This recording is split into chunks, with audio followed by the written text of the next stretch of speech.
There are no shortcuts to building wealth today. It takes time, effort, sacrifice, and diversification. But today, diversification means something different than it did in the past. You deserve a more secure way to protect and grow your wealth. At Delta Harbour, we take this to heart. Our mission is to help by inviting you to add physical gold and silver to your wealth strategy. Book a free consultation today and let us show you how to protect and grow your wealth through the ownership of physical gold and silver. Let us show you the Delta difference. Hey, welcome everybody back to Hard Money. Good to have you along. John Scholes. Of course, Darren Long is here doing all the heavy lifting and informing you on that part of your portfolio which may not have been awakened yet. We are talking about hard money, hard assets, gold and silver and the like. You want to reach out anytime during the show or otherwise. That's really simple. You know how to do that. It's 1-888-335-8645 and deltaharbor.com. Harbor with a U, because this entire show and this investment is all about you. Darren, let's get into this. It is Diversification for the Nation. That's what we're going to call the show this week.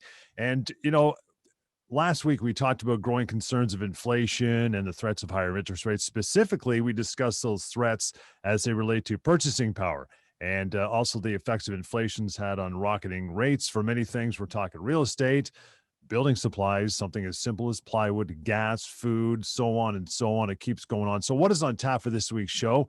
And how were the markets this week, pal? Well, as far as the market's concerned, John, as we said last week, we mentioned that this is summer doldrums. So from a chart perspective, silver and gold presented as great buying opportunities. They don't always have as good a buying opportunity as we experienced last week, and a lot of people have been averaging in. So welcome aboard to all of the new clients at Delta Harbour. It was a very busy week. Despite the fact that we had a lot going on, we were able to see gold and silver stabilize, silver in the 2630 range as we tape the show here today, and ultimately gold still hovering in the 1780 to 1790 range. We think both metals have stabilized enough now that they're forming a new base and a launch point, if you will. It doesn't mean there couldn't be more pullbacks or new news that has not been as evident as it was a few weeks ago may come to the fold. Obviously, that can always happen. But we think, given what we know about the economy moving forward, where we are in the summer right now, and basically what the expectations are, as we're going to discuss further today, interest rates, real estate, inflation effects, things of that nature moving forward, that both gold and silver in the summer doldrums as we sit here look very poised and are building a base as we speak. This is the ideal moment when it's quiet, when very few people are paying attention, when a lot of people are focused on the second phase of COVID and potentially the third, and with vaccines getting out. This is a good moment to take stock of finances and wealth. We're going to discuss what we think the next couple of months look like in a post kind of COVID world, and what we think that the central banks and the feds are going to do here in Canada. And ultimately, I want to discuss this week diversification, as you said off the top of the show, kind of a play on words with diversification across the nation. We're always preaching it. We're always talking about it. And I think that it's very important to understand that wealth requires it. I mean, good, steady growth in wealth always comes down to a well-diversified portfolio. I think putting all your eggs in one basket, for some folks, that could be the perfect ideal thing to do. We're going to talk a little bit about that today, and ultimately, we don't want to offend anyone, but we know a lot of real estate buyers listen to the show, and obviously, a lot of those real estate buyers have real estate as their primary and largest, and for some even the only way they've broken up their wealth, aside from their maybe regular RSPs or things like that. They own a whack of real estate, and there's a right time for it, John. We love hard assets. We've had real estate people on the show, and ultimately, we talk about real estate all the time, but there's a very a strong correlation with diversification and the growth of wealth long term. And again, we're not looking at this market from a 1 or 2 year perspective. We're looking at the next 10, 20 years and wanting to generate wealth for generations to come. And it all starts with building it. And it's that process, which on the outside may look very simple, just a little bit here, a little bit there, grab onto this housing market, grab a crypto, do a few things here. But on the inside, it's a complex world. And ultimately, the challenge we face is to determine whether or not we are well diversified in our wealth strategies. So that's what we want to talk about a little bit about. And last week we talked about interest rates and inflation, and we've been going on about that. We were spot on about it. We expect the interest rates to start rising, but I want to make a couple of things clear, John, as we go into the show. One, politicians do not set interest rates. So we had a few people call this week.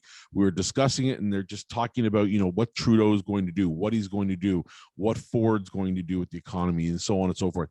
They don't set the interest rates. I want to make that clear for our listeners.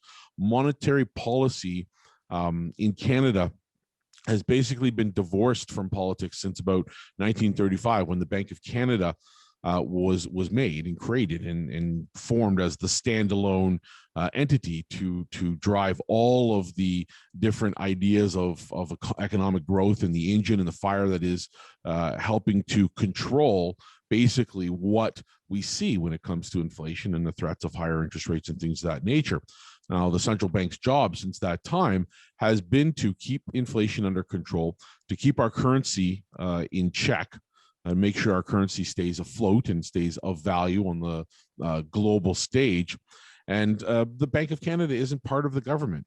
It doesn't take instructions from the government or from politicians. And one thing politicians learned 90 some odd years ago, back when the Bank of Canada was formed during the Great Depression, was exactly how awesomely they can mess up an economy with very loose money policies, followed by a very strict, harsh protectionism. And this threat for that to happen now is very much alive.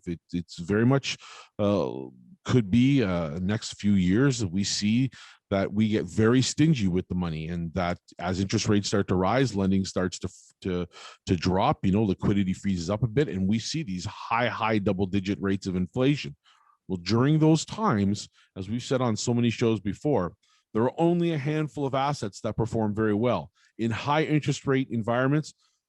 Real estate can perform, but typically does not. Historically, there is a roadmap there. It does not perform well during high interest rate periods. Silver, gold, extremely great with the threat of inflation. As interest rates rise, we saw it between 2002 to 2008.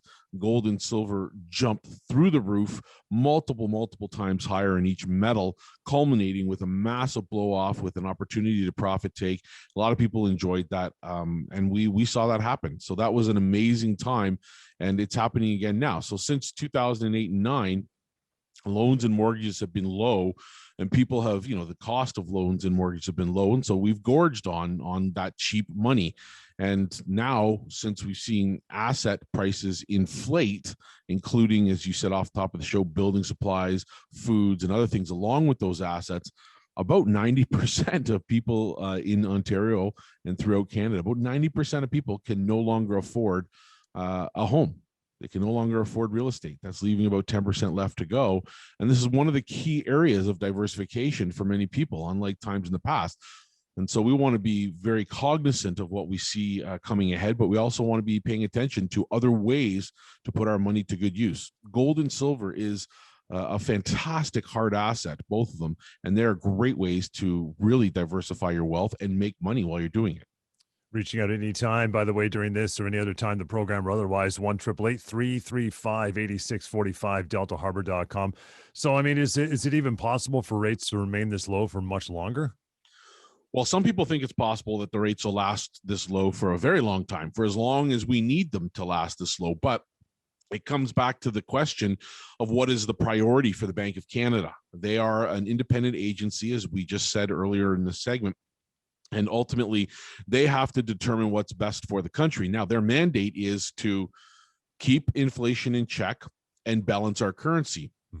And so ultimately, we think that, with the way things look right now, this is a very precarious moment. We've got about 1.7 trillion in outstanding mortgages right now in Canada, John. And a lot of people also believe the government just won't touch those rates because they don't want the mortgages to blow up. They don't want real estate to blow up. But here are two facts worth remembering before we go to break. One, central bankers desperately want and need rates to go up. If not, when the next economic problem hits, how are they going to control it? What options are they going to have in order to stave off this recession that we're going to see happen? It's going to happen. It's only a matter of time. And if you don't have higher interest rates like we saw in 2008 and 9, you can't go down from there. So if you're already at rock bottom low interest rates and we have recession, well, then there's nowhere to go, and that could mean a very prolonged recession. And secondly, central banks may be independent from politicians, but they aren't divorced from the U.S. Fed. The U.S. Fed and the Central Bank of Canada operate about 90% of the time in tandem. In fact, it's a little higher than that. So as the U.S. Fed is raising their rates, we are going to be raising our rates as well. So we expect that to happen along the same pace, along the same line. And when we get back, we're going to talk more about that. We got to take a short break indeed. And in the meantime, 1-888-335-8645 in Delta Harbour. Harbour with you, deltaharbor.com. We'll continue. This is Hard Money on Sauga 960. All right, welcome back. This is Hard Money. Darren Long, of course, answering all the questions during and after the show, reaching out. Super simple, 1-888-335-8645. That would be the number anytime. deltaharbor.com. Harbour with you, because this investment, as always, since we started this show and beyond, is all about you. We're talking hard physical assets, gold and silver and other precious metals. And we have that portfolio ready to open for you anytime you want to make that call, at least have a chat with Darren or Rob or Roy and the rest of the team and start that investment for yourself. So the Fed going to tighten rates then, just leading up or following up on what we finished off in the last segment? They are, and you have to be diversified when that comes. Real estate prices are going to either hold or fall. And again, I'm trying to be as optimistic as possible. I'd like to see a soft landing. I personally don't feel there will be. I think this is a gorging of sorts on what this low and very loose monetary policy has been over the last few years. And we've hiked up the mortgage debt to the max. As I said in the last segment, we're at 1.7 trillion in mortgage debt in Canada. It's exorbitant. It's unbelievable.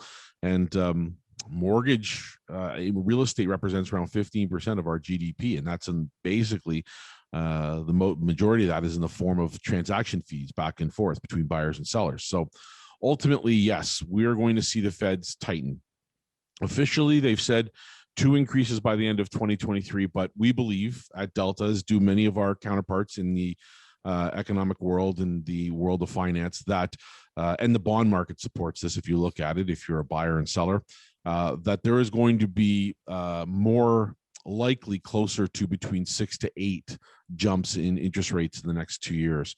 Wow. In Canada, our tightening cycle is expected to begin as early as late this year, if not early next year, with rates climbing above the previous peak for the first time in many, many years. So, this is what we're going to be calling ultimately the post-COVID blowout, so to speak. And that'll mean that, this comes in no small part because the Feds are spending unprecedented amounts. They've maxed out their credit cards. They're running up historic deficit, and they're pushing the national debt into the red zone, which is very dangerous for us as Canadians. And all that money means inflation. It's the stuff central bankers have nightmares over, John, and ultimately that's where we're heading. So the market expects the current Bank of Canada rate of 0.25% to be about 2% within 60 months. That's 7 increases. And ultimately, that's still well below the average number of increases in a Fed tightening cycle, typically.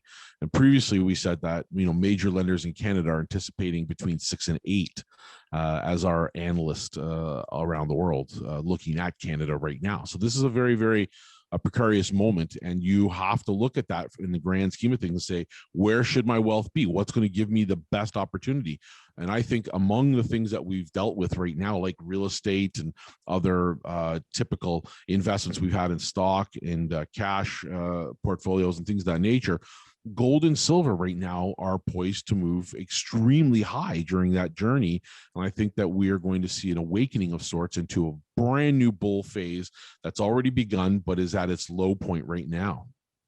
So, everything you've just discussed, and on top of all this, we have other existing threats to contend with, which makes this even more daunting, correct?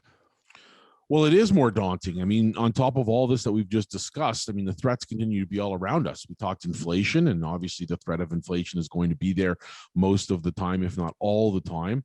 The possibility that once we blow off all the savings that we've collected during COVID, that there could be a lower than expected GDP levels. And if real estate plummets, again, with 15% of GDP made up through just real estate transactions alone, that could definitely mean we're going to have some threat to GDP growth. So that could be a problem right there.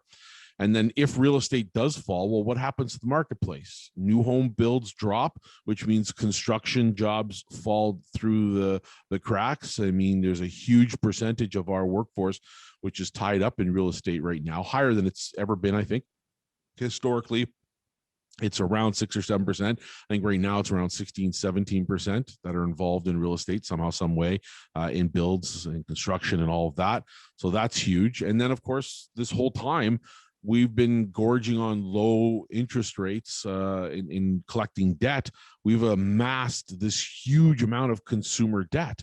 Now, there are a lot of reasons why it would be beneficial to hold gold and silver at this time, but I think we can no longer turn our heads. We have to, look at this from a pure perspective of what is best for our wealth. And that theme of diversification is definitely something that plays a role in determining that.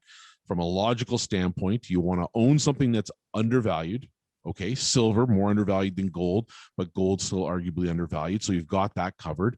You want to own something on the low side of its growth potential. Okay, gold and silver. Silver is worth $26 an ounce. Gold up near 1780, both off their all-time highs, of course. Gold's all-time high just above 2000.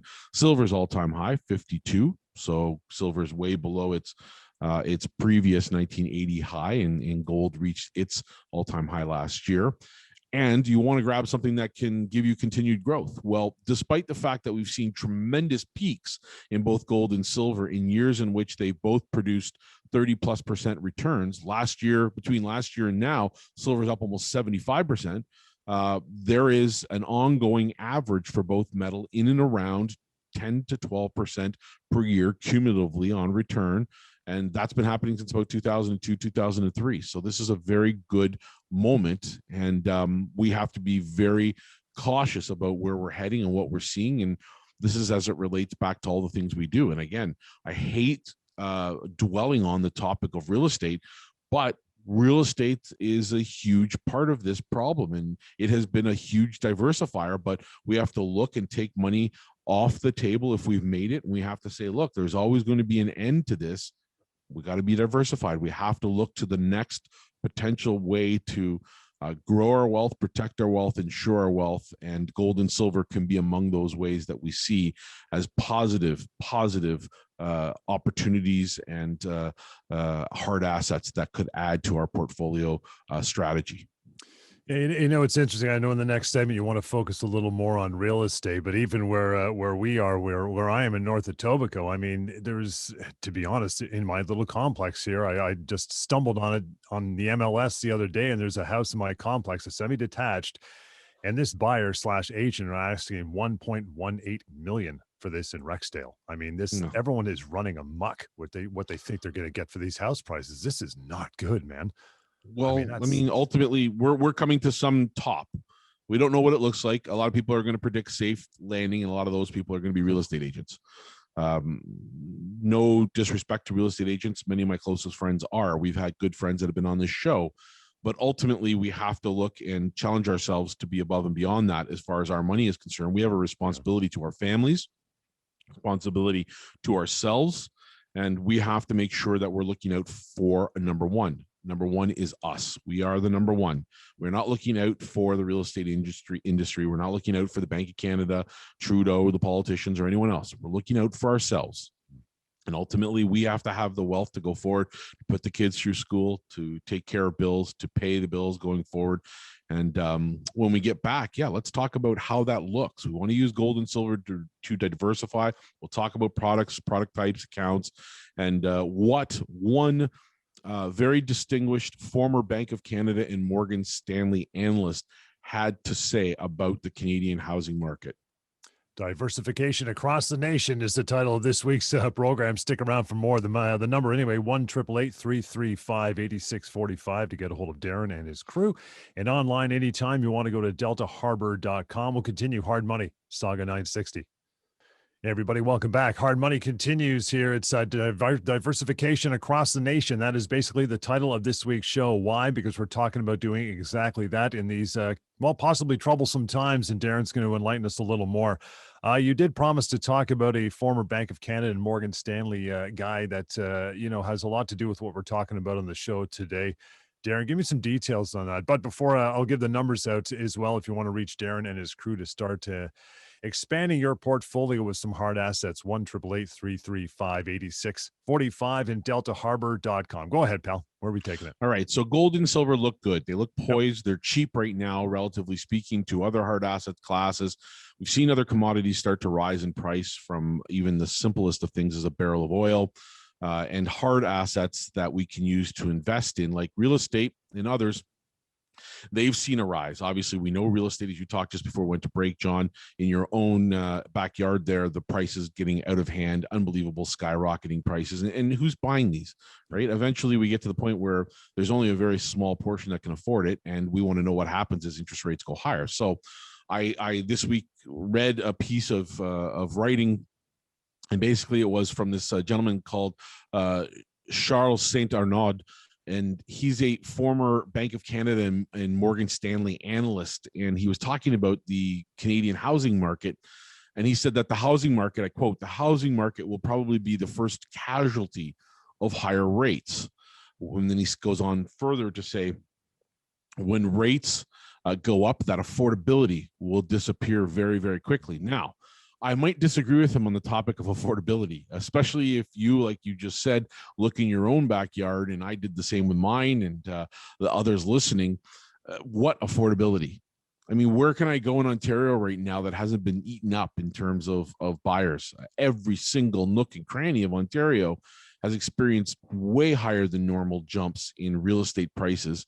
And that's been brought on in part by the fact that we've had this fierce FOMO, this fear of missing out, buying spree over the last year or so, this migration of sorts from downtown core out to the suburbs, of people thinking that life is going to be better on the farm. And does that end? I don't know. I don't know if people think that they're going to have a turnaround or comeback, but I do know interest rates are going to rise. I do know that we have to look out for that. And as a real estate investor myself, you have to be aware that there is a point in time in which you have to cut a little off the top, trim the fat, if you will. Right now, we're seeing the very peak of a marketplace. There are a few spots still rising in value, but for the most part, if you look around the suburbs of the GTA, you're getting the peak of a market. And a lot of people are saying it. It's already been reported by Bank of Canada, RBC, Better Dwelling, where we quote a lot of articles from, talking about the fact that we've come and gone from the peak of the housing market. Now, as interest rates rise, and they will, we're looking towards what the Bank of Canada is saying. And ultimately, the 2% mark for the bank may be a bit low, since the Bank of Canada said that a neutral rate could be as high as 2.75%. That's what they've said. Of course, if we look at the possibility of 6 or 8 or maybe even 10 increases in the benchmark rate, it would boost the commercial bank prime from around 2.45% to at least 4%. And that could double the cost for a 5-year mortgage right now. So that is a huge, huge problem. And I think people have to be aware of that. We often go into this thinking, I don't have to worry about long-term mortgage rates. I get the mortgage. I own the house for 3 months, 6 months, 9 months right now. That's the mentality. And I dump it.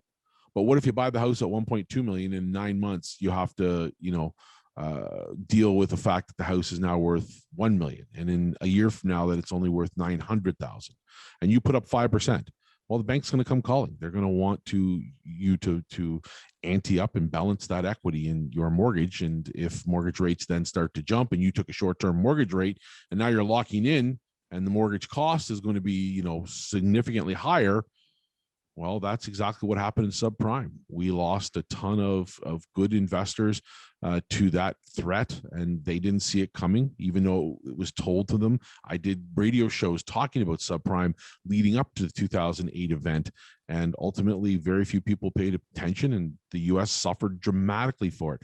Just droves and droves of people that were unfortunately foreclosed on, and that threat is here in Canada right now. Reaching out, by the way, as we continue the show, 1-888-335-8645 and deltaharbor.com. So, I mean, why would this occur when households have taken on historic levels of debt and the real estate market now accounts for a big piece of the GDP, as you mentioned, right? Well, yeah. Well, again, it's a great question, John, because ultimately you're saying, why would the banks inadvertently harm investors in Canada? Well, I mean, first off, it's a huge piece. As I said earlier in the show, real estate currently accounts for 15% of our GDP. And I believe that's a historic high. I don't even believe that the big, huge real estate boom of the late 80s, early 90s, which ended it really bad too, by the way, for those that owned real estate. I remember lots of people losing tons of money and homes, but it accounts for 15% of GDP. But I will tell you this, and we know this, rates will rise. I mean, it's not like it's a hidden thing. We know rates are going to rise.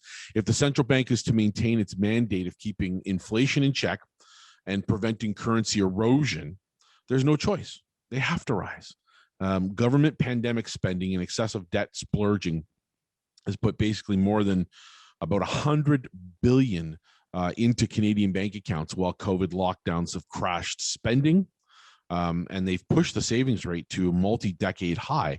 That's going to be unleashed. Whether that creates long-term prosperity, I'm not so sure. I believe that people are unfortunately not wise enough, and they're going to go out and they're going to dump that money without realizing it needs to be invested. It needs to be used to protect them going forward. So would we like to have a little bit of that 100 billion on the side into gold and silver? Of course, it's a smart thing. I get that people are fed up with COVID and that they've been locked up, and that, for the most part, we've been talking solely about real estate gains. Well, there's been gains in other areas too. Gold and silver last year, it rose more than housing did. Year over year in 12 months, it rose almost 70 to 75% in price. Even houses didn't do that. And think of what I would have in my palm of my hand in owning silver versus a house, right? I mean, I have no lawyers, I have no incidental fees, I have no taxation, I have no transfer taxes, I have no plumbers, no HVACs, no internal, external repairs. I don't have to worry about tenants. I don't have to worry about any of that. I just own an asset. It gets parked in the vault or at home, and I worry about my profit when I go to sell. And if you bought last year and you held on till this year, 12 months, you're up 70, 75%. So that does exist. That possibility is there. But this is about to be unleashed. That's $100 billion is about to be unleashed. And, already the economy is looking very good. I mean, when you unleash that kind of pent up savings, you get higher GDP levels. I mean, we're seeing inflation play out. Cost for building supplies, as you said, food, gas, heck, the cost for a puppy. If you look lately, my partner here at Delta just recently made an investment, added a puppy to his family. We're blown away at the prices of puppies. I mean, they knew they wanted to spend the money and they did it, and that's fine. But puppies, $3,000, $4,000, $5,000, $6,000 for purebred puppies now, and it's insane. Yeah. It's another sign that we're buying up all these assets. So banks' profits are massive right now. They're looking great. Open Monday through Friday right now during this period of time with crummy hours. Every major bank, many of them close Saturday and Sundays. Of course, they're making tons of money. And we're only starting the reopening process. When the U.S. border opens, when travel and tourism take off, when 75% of us are fully vaxxed and there's no need for low rates to add stimulus and the tightening has got to begin, of course, that's what we're going to see. We're going to see this boom and it's going to jump. And if you look at that from our perspective, when we come back, we'll talk more about this economist, Charles St. Anand, and what he had to say about the housing market and why I think you're positioned perfectly right now if you're a buyer of gold and silver. Stick around for that. It is on the way. Important stuff. You'll want to know this about increasing your portfolio. The number to reach out, 1-888-335-8645 and deltaharbor.com. We'll continue. This is Hard Money on Sauga 960. Welcome back to Hard Money. Darren Long is here. You want to reach out to Darren and a member of his team anytime just to at least get the conversation started about expanding your portfolio with hard assets in the form of gold and silver and some other metals, physical metals is what we're talking about here. 1-888-335-8645 and deltaharbor.com. That's harbor with a U, deltaharbor.com. We were talking about, protecting your wealth and, hedging things with gold and silver and making that smart move. I mean, in the States, foreclosures of homes, people literally losing the roof over their head. Could something like that, do you think, Darren, in the near or distant future possibly happen up here? Most people just say, no, not going to happen.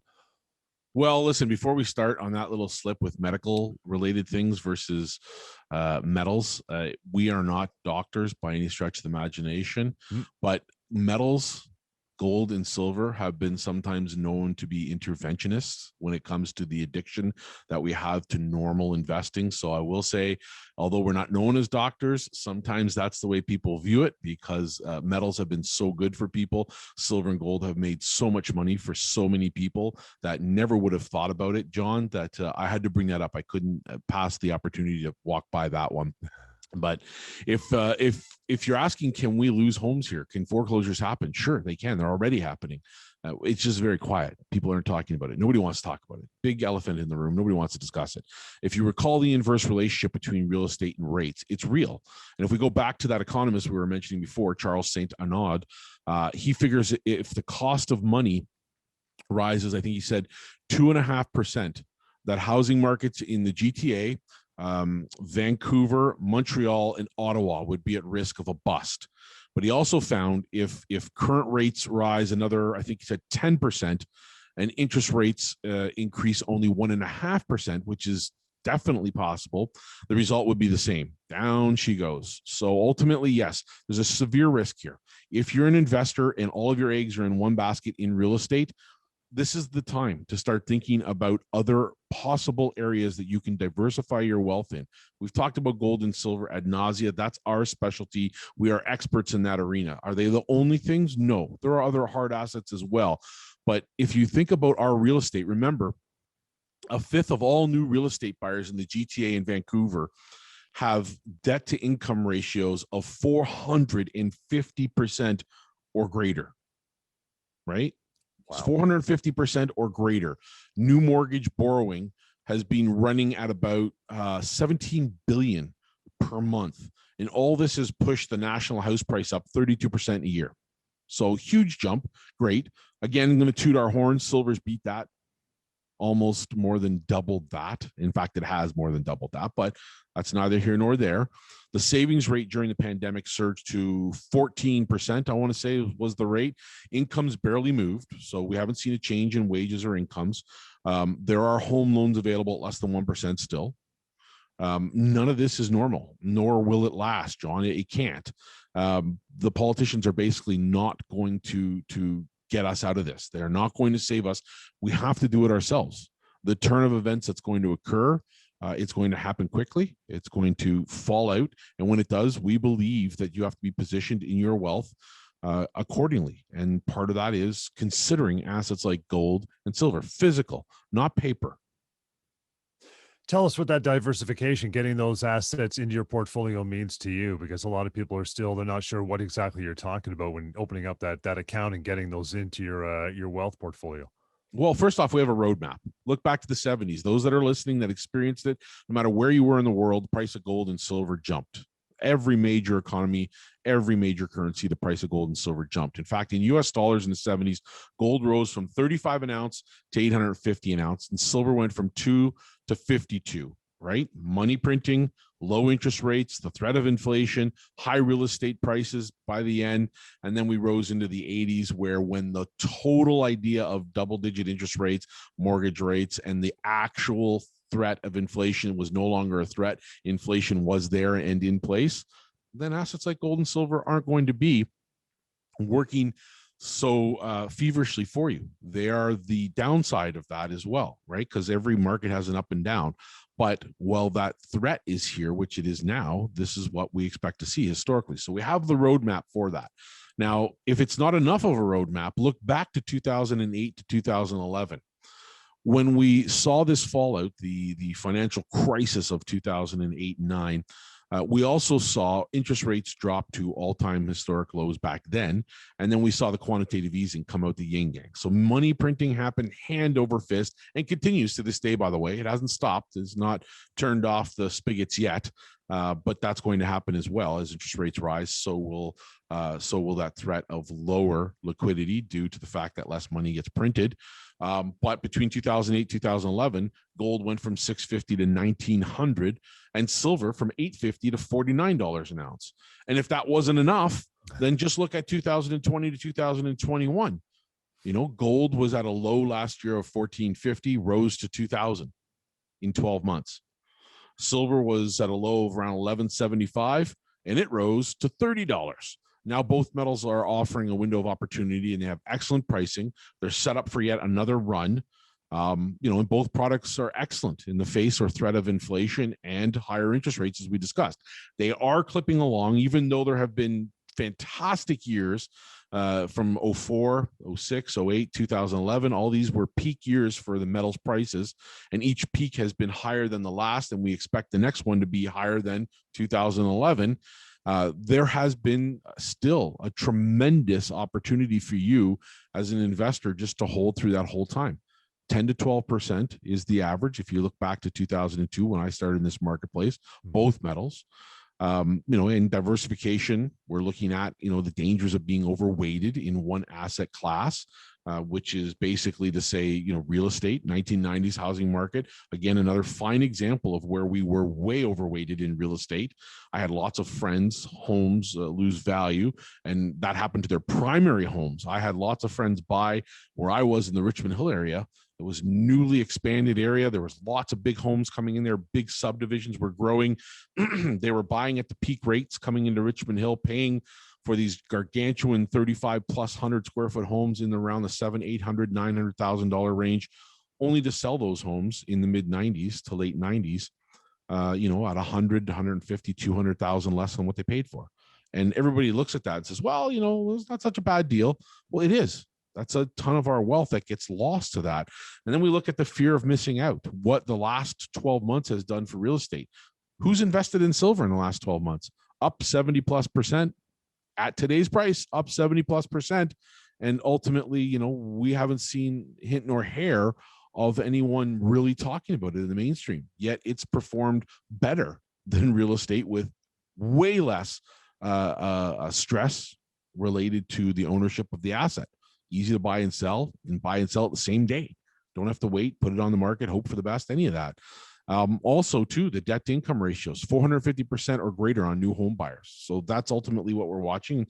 That's a huge concern, John. So we want to be positioned properly, use this as a diversification tool, gold and silver, physical gold and silver, not paper, and look towards the next 4 to 5 years. Ask yourself, what does it hold? We're going to talk about how exactly to get started now that you've set the table nicely in that regard. Darren, first we got to take a wee break, and going into the break, the numbers, 1-888-335-8645, and Delta Harbour with you. DeltaHarbour.com. We'll continue Hard Money. This is Sauga 960. Welcome back to Hard Money. We love this hour every week, and we are giving you the knowledge to expand your portfolio with hard assets, physical gold and silver. Precious metals is where, if you haven't been, you should be, and giving it some serious thought. To reach out to Darren anytime or one of his partners, his crew, really easy, 1-888-335-8645, right? And DeltaHarbour.com. Okay, we've whet everybody's appetite, Darren, with how to begin to get started with these hard assets. So how do you become a client with Delta? Let's give it to them. Well, let's just whip through the account options. I mean, obviously the first one, which is commonplace in the industry, buy it, take it home. Physical gold, physical silver, bars, coins. We don't do collectibles or numismatics. I want to make sure people are clear on that. We only own bullion. So bars and the coins that we deal are primarily just going to be the 1 ounce maple leaf coins produced by the Royal Canadian Mint. And we keep it nice and simple for people. If you want to buy it, get the quote, open up your account, fund your account, make your purchase, and get delivery of your product. Anything over 1,000 is free shipping anywhere in Canada, and we're glad to stick to that. Storage is an option for those of you that are going to be buying and don't want the hassle of staying or storing your product at home, or the insecurity that comes along with it. Then storage is an option. We charge 1% of the total metal value per year, a reasonable fee to pay for your metals, which ensures your metals, make sure that it's taken good care of, and you have access to that vault. So you can get your inventory reports, serial numbers if you desire. and you can make changes by phone, which keeps it very liquid. And that option is there for you as well. You can also bring in existing bullion if you're not currently happy with where your bullion's stored. If it's with another firm and you don't get 1%, you're paying more than that, then obviously you can come over to us. We'll be happy to do that. If you're currently stored at one of the vaulting facilities that we currently work with, it's as easy as just doing a letter of direction, and we'd be happy to take you over to our side of things at Delta, and that's easy to do. So storage is an option. Registered accounts. You can put bullion in your RSP, either new money or existing money from other institutions.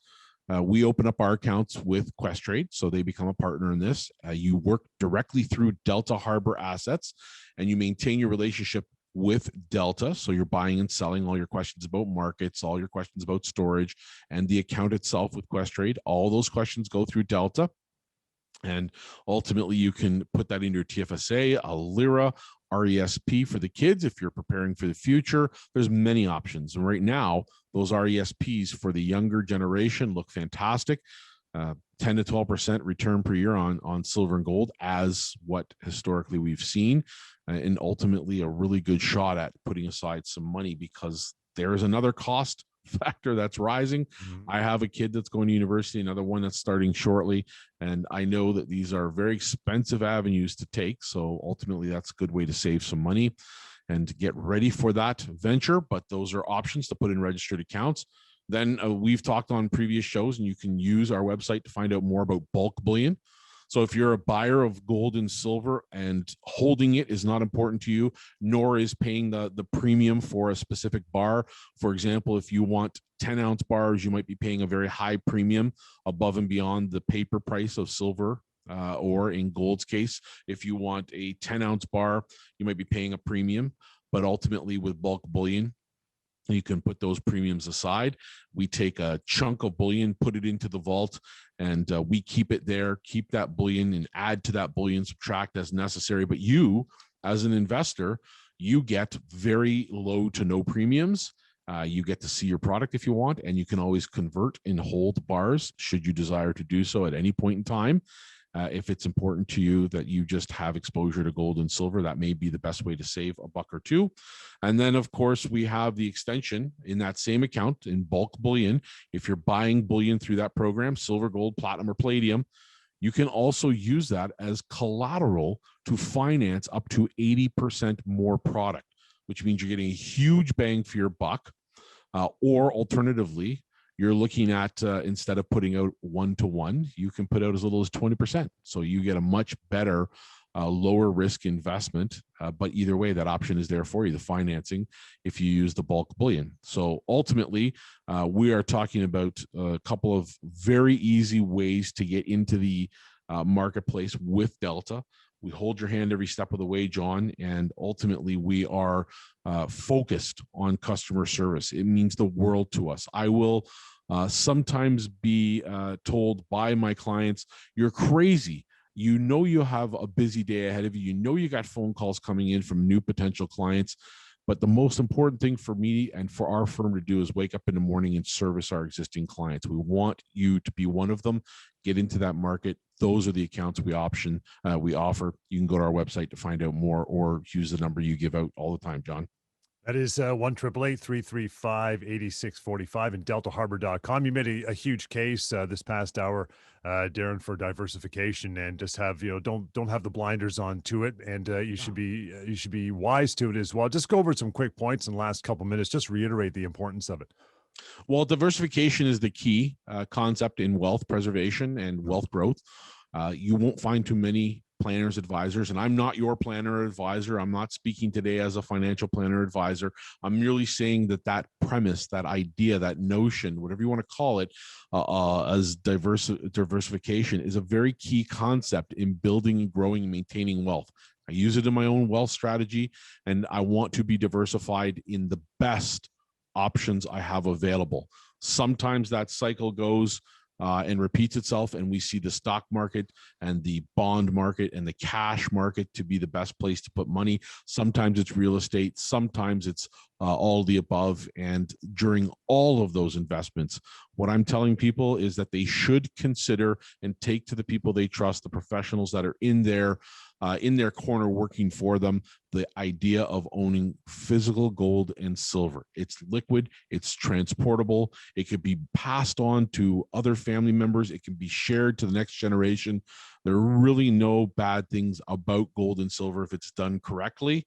And ultimately, that is part of that whole key concept of diversification. So we want to preach it. We talk about it all the time. You'll see all of our Twitter posts and all of our posts that we put on social media. We always use the hashtag diversification. So this week, John, that show was about diversification across our nation, because this is a globally received and nationally received show. And we want people to own gold and silver. It looks good. It's poised.